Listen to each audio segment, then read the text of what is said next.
कि दुलारल बेटी गौरा बेटी हो आहे मांगेली डली या बिनाई त फुलवा लोढ़े हम जइबो।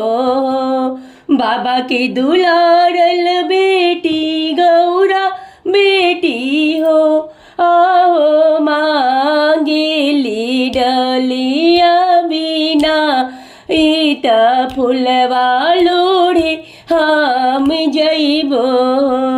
फुलवा लोढ़त बेटी को मिलाई गईली हो फुलवा लोढ़त बेटी को मिलाई गईली हो।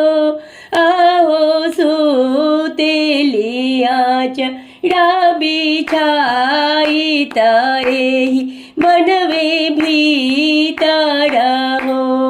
आहो सुतेली आचरा बिछाई तही बनवे भीतर हो। बसा चढ़ल शिवजी जोगिया आइले हो बसा चढ़ल शिवजी तपस्वी आइले हो। अरे बोला बोला मालिनी के बेटी तो काहे आलसाई गइलो हो। अरे बोला बोला मालिनी के बेटी तो काहे आलसाई गइलो है।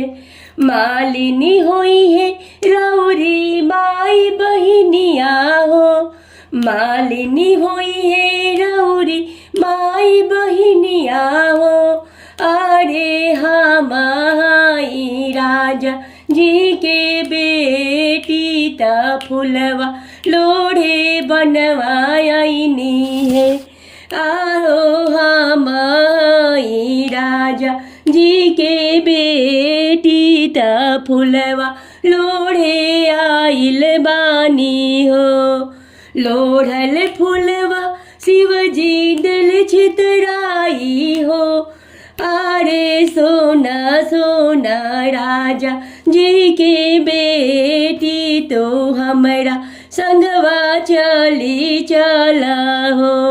अरे सोना सोना राजा जी के बेटी तो हमरा संगवा चली चला हो।